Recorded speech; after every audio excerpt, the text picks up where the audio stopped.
गुरु महाराज जी के चरणों में मेरा बहुत बहुत प्रणाम। सबको मेरा नमस्कार। और सनातन शास्त्रार्थ कार्यक्रम में मैं आप सबका हार्दिक स्वागत करती हूँ। आप सबको ये जानकर हार्दिक प्रसन्नता होगी कि इस सनातन शास्त्रार्थ कार्यक्रम का शुभारंभ वेद ज्ञान के प्रचार प्रसार के लिए किया गया है। और ज्ञान हमें तब प्राप्त होता है जब हम तर्क वितर्क करें।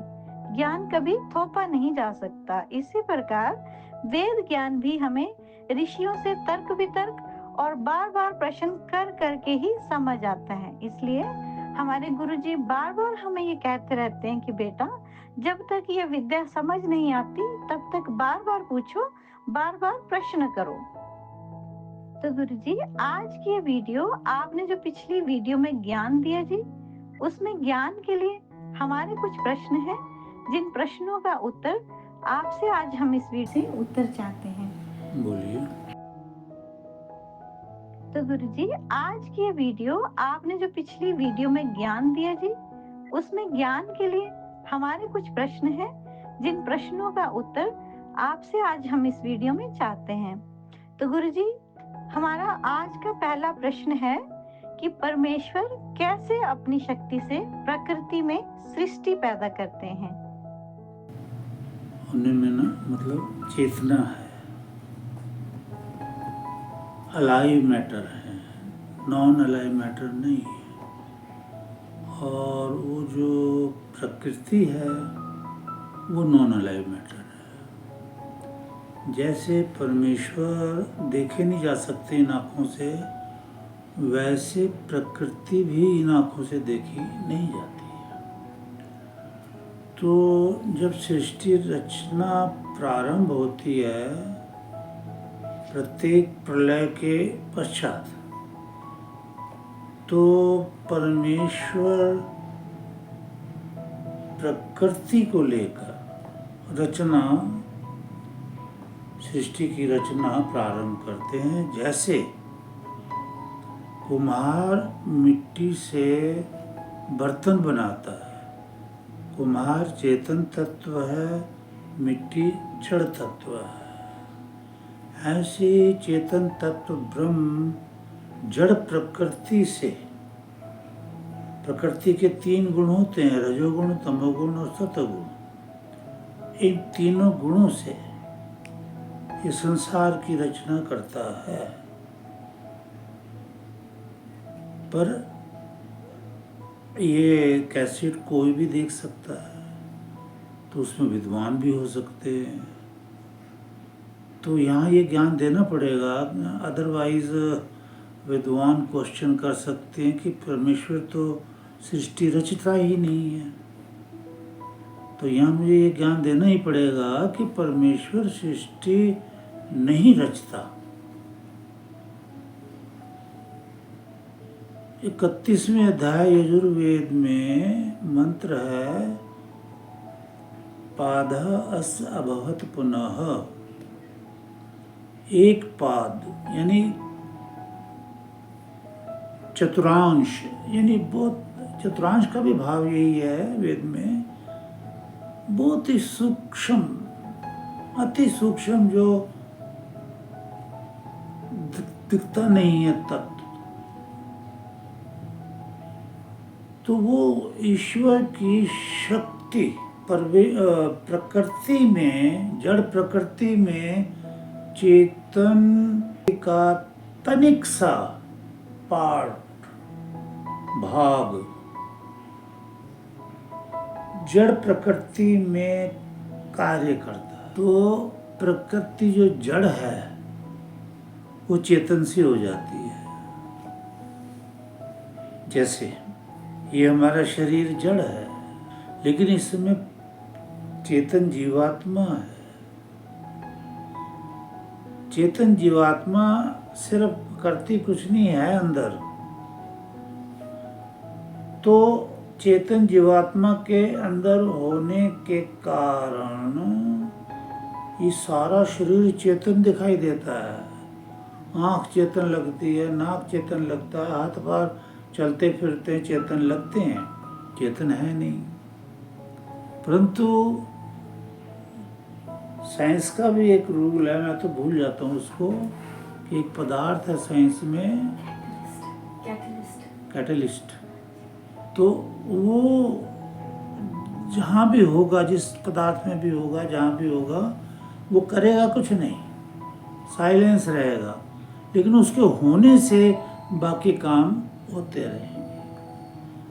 सबसे बड़ा उदाहरण ये है कि जैसे ये इतना बड़ा संसार प्रकृति से भगवान ने, प्रकृति की शक्ति ने, भगवान ने बनाया, ये इतना बड़ा संसार जड़ है, सूरज जड़ है, चंद्रमा जड़ है, जैसे जड़ बोलते जैसे ईंट है, ईंट अपने आप नहीं हिलती,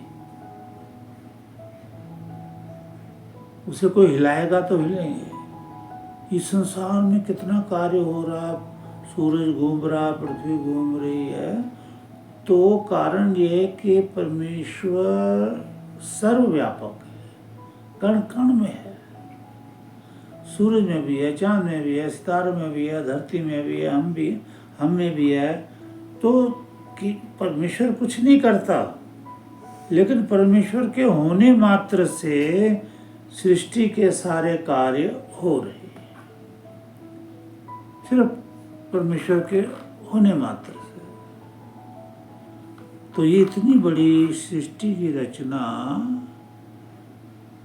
परमेश्वर की जो अनंत शक्तियां हैं, उनमें से तनिक सी बिल्कुल शक्ति जड़ प्रकृति में जब काम करती है, जैसे जड़ मिट्टी में चेतन कुम्हार काम करता है, उसको लेकर के और घुमाता है, उससे बर्तन बनाता है चेतन कुम्हार।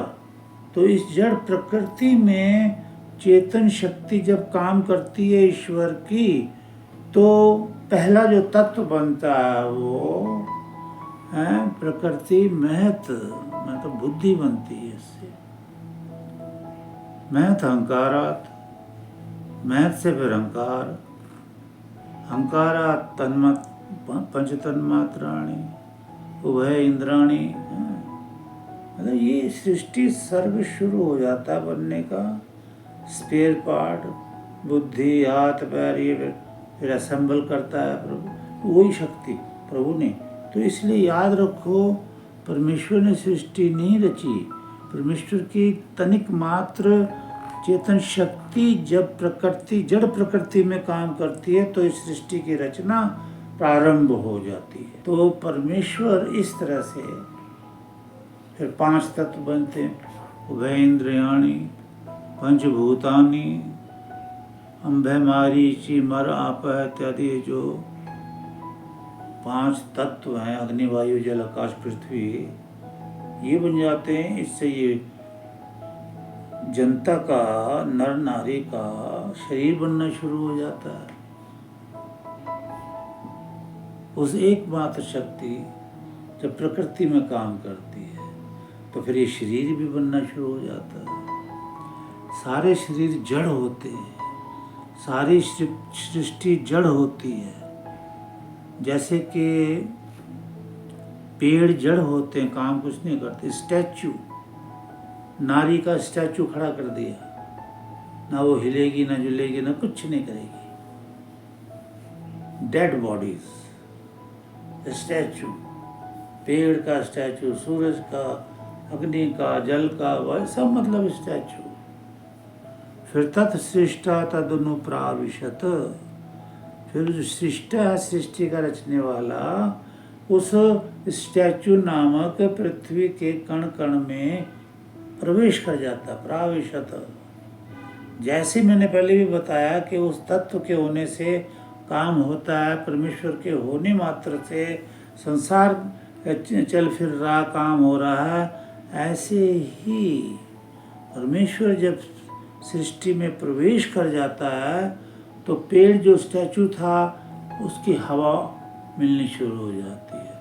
सूरज जो एक स्टैचू बन के खड़ा हुआ था, उसमें रोशनी आ जाती है, वो घूमने लग जाता है। ऐसे ये सृष्टि की रचना काम करने लगती है, गॉड बीइंग ओमनी प्रेजेंट। समझे बेटा? और प्रश्न करो इसके विषय में जो यदि समझ नहीं आया। गुरुजी, बड़ी कृपा होगी आप अगर स्टेप बाय स्टेप ये समझाएं कि परमेश्वर कैसे और अपनी कौन सी शक्ति से ये जड़ प्रकृति, महत, अहंकार, पंच तन मात्राएं, पंचभूत से लेकर पृथ्वी और मानव शरीर की रचना करते हैं। देखो, मैंने पहले बताया परमेश्वर रचना नहीं करते हैं। परमेश्वर निमित्त उपादान कारण है, रचना का निमित्त मात्र है। यानी उनकी जरा सी शक्ति जड़ प्रकृति में काम करती है, तो अब परमेश्वर रचना नहीं कर रहे हैं, ऑटोमेटिकली सृष्टि बननी शुरू हो जाती है। स्वाभाविक ही, क्योंकि भगवान के नियम जो हैं वो अविनाशी हैं, अटल हैं। अपने आप प्रलय होएगी। वो जो एक जरा सी शक्ति जो लगा रखी है परमेश्वर की रचना में, वही फिर प्रलय में काम करती है। यानी ऑटोमेटिकली रचना होती चली जाएगी। फिर सूर्य, चांद, सितारे सब में प्रवेश कर गया परमेश्वर ये कार्य करने। तो परमेश्वर जैसे कुम्हार हाथ से रचना करता है, वो नहीं करता रचना, पर उसकी शक्ति जैसे ही प्रकृति में काम करती है तो ऑटोमेटिकली स्वाभाविक ही सृष्टि की रचना शुरू हो जाती है। इसमें परमेश्वर की शक्ति मात्र काम कर रही है। इसलिए कहते हैं परमेश्वर तो निमित्त उपादान कारण है, तो निमित्त मात्र है। जरा सी शक्ति चली गई, काम शुरू हो गया। और प्रकृति जो है वो उपादान कारण है, मतलब रचना तो प्रकृति से ही होती है, पर चेतन शक्ति काम करती है। चेतन शक्ति के होने से रचना शुरू हो जाती है। उसे कोई करता नहीं है, अपने आप स्टैचू बन जाते हैं। फिर परमेश्वर उसमें प्रवेश करता है तो वो चेतन से दिखाई देते हैं।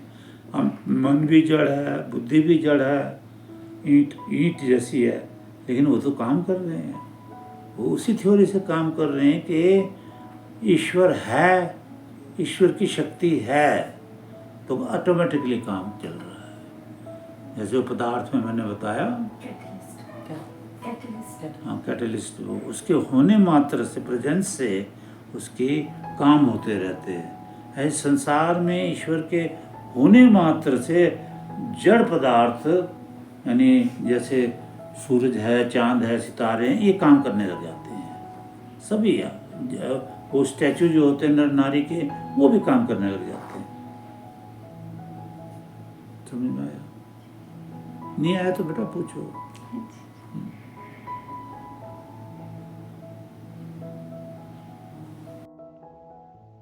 गुरुजी, अगला प्रश्न ये है कि सृष्टि से पहले तक का क्या कोई टाइम स्केल है, और क्या ये टाइम स्केल हर सृष्टि में एक जैसा ही रहता है?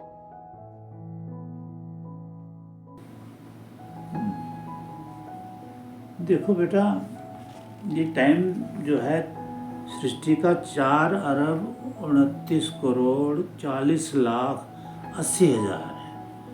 यानी पृथ्वी की आयु जो है इतनी है, 4 अरब 29 करोड़ 40 लाख 80 हजार। ये पृथ्वी की आयु है। जैसे ही इतनी खर्च हो जाएगी पृथ्वी, उसी वक्त प्रलय आ जाएगी, समझे। और जो टाइम अब तक जो बीत गया है वो 1 अरब 96 करोड़ 8 लाख 36 हजार, हाँ 53,000, 8 लाख 53,000 126 साल ईयर्स बीत चुके हैं। इतनी आयु पृथ्वी की पूरी हो चुकी है। अब जो बाकी बचे हैं वो जैसे वो पूरे होंगे तो प्रलय आ जाएगी। ठीक है। गुरुजी, क्या कोई ऐसा तथ्य है जिससे ये पता लग सके कि ये पृथ्वी कितनी बार बनी और कितनी बार बिगड़ चुकी है? ये बेटा इसका आंसर तो देखो, 3 तत्व हैं, परमात्मा, जीवात्मा और प्रकृति। इनकी कोई पूछे कि डेट ऑफ बर्थ क्या है परमात्मा की या जीवात्मा की हो, तो उसमें वेदों ने कहा नो, इसकी काउंट नहीं हो सकती, पता नहीं कब से चल रहा है, ऑटोमेटिक है और चलता रहेगा। यानी पृथ्वी बनेगी बिगड़ेगी, तो अनंत बार पृथ्वी बन चुकी है और अनंत बार बिगड़ चुकी है, प्रलय आ चुकी है, इसमें फिर बन जाती है। ईश्वर की वही एक नियम है कि ऑटोमेटिकली प्रलय आएगी, 4 अरब और 29 करोड़ जो भी मैंने बताया, ऑटोमेटिक प्रलय आएगी। और प्रलय का टाइम जो लाखों साल का होता है वो खत्म हो जाएगा ना, तो ऑटोमेटिकली रचना शुरू हो जाएगी। ईश्वर ने कुछ नहीं करना है, उसकी एकमात्र शक्ति जरा सी वो कार्य कर रही है। समझ रहे बेटा? तो महाराज जी क्या अच्छा, ऐसे भगवान की जो शक्तियाँ वर्णन है अनंत है, तो उसमें ऋषि मुनि भी कह रहे हैं ना, वेद भी, कि स्वभाव की ज्ञानम बलम क्रिया च, ईश्वर का ज्ञान, शक्ति, बल, ज्ञानम बलम क्रिया कर्म, वो स्वाभाविक हैं, मतलब वो किए नहीं जाते हैं, अपने आप होते रहते हैं। इसलिए अपने आप सृष्टि की रचना होती है टाइम से, अपने आप प्रलय होती है, फिर रचना होती है, फिर उसकी पालना होती है और फिर प्रलय आ जाती है। तो ये स्वाभाविक ही ज्ञानम बलम क्रिया है, स्वाभाविक है, करना कुछ नहीं पड़ता, अपने आप होती रहती है। गुरुजी, क्या कोई ऐसी टेक्निक हो सकती है जिससे हम इस प्रकृति का कोई साइंटिफिक रीडिंग ऑफ पैरामीटर कर सकते हैं? और क्या हम कोई ऐसी मशीन तैयार कर सकते हैं जिससे ये प्रकृति, महत तत्व, अहंकार तत्व आदि को स्टडी किया जा सके जी? देखो बेटा, सारी तरकीबें वो तो भगवान ने वेदों में दे दी है।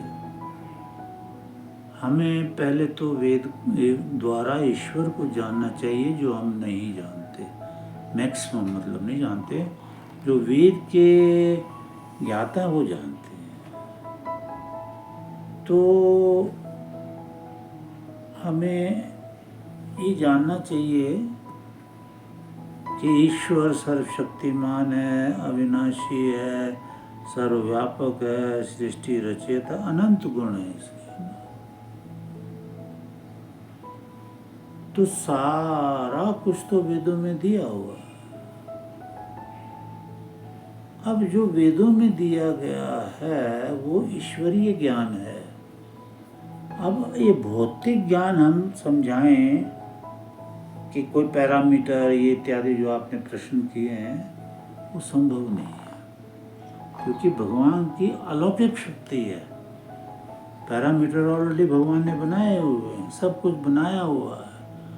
उनकी अगर खोज करनी है, तस्मात योगी भव अर्जुन, तो योगी बनो। योगी ही अपनी दिव्य दृष्टि जो भगवान ने उसे दी है, उससे ये कैलकुलेट वगैरह सब कुछ वो कर लेता है, क्योंकि उसकी भी बुद्धि नहीं होती है। प्रकृति उससे अपने जो रजोगुण तमोगुण सतोगुण है ना, हटा देता है। ये चौथे पाद योग शास्त्र में 31-32 सूत्र है, उसमें पढ़ लो। प्रकृति हट जाती है योगी के सामने से कि मैं अपना प्रभाव अब आप पे नहीं डालूंगी कभी भी, आप किसी माया में या उसमें कभी नहीं, किसी भी विकार में नहीं। तो क्योंकि प्रकृति हट जाती है, जब समाधि लगती है तो प्रकृति हट जाती है। समझ? तो गुरु जी, आपका बहुत बहुत धन्यवाद जी, आपने हमारा ज्ञान बढ़ाया और बड़ी ही सरलता से सब प्रश्नों का उत्तर हम सबको समझाया। सबको आशीर्वाद और सबको धन्यवाद भी। ये बड़ा अच्छा चैनल निकाला आपने, इससे दुनिया को बड़ा ज्ञान मिलेगा। स्वास्थ्य ठीक रहे मेरा, बस सबको यही दुआ करनी है, जिससे कि हम बरसों ये ऐसे चैनल के द्वारा संसार को वेदों का ज्ञान बांटने में हम सफल हो। ईश्वर कृपा करें। और ये कोमलकार और इनके साथियों का बड़ा धन्यवाद है, उनके मैं नाम नहीं जानता, सॉरी, कि ये कार्य जो है पब्लिक की भलाई के लिए, जैसे भगवान ने जनता की भलाई के लिए वेद का ज्ञान दे दिया, अब वो ज्ञान आगे नहीं फैल रहा आज के युग में। तो उसी ज्ञान को इनकी जो टीम है कोमल बेटी की, वो इस ज्ञान को फैलाने के लिए ये शुभ कदम उठा रही है। सबको मेरा बहुत बहुत आशीर्वाद, आगे बढ़ें, ये शुभ कार्य करें। अधिक जानने के लिए हमसे जुड़े रहें और हमारे चैनल को लाइक और सब्सक्राइब करें।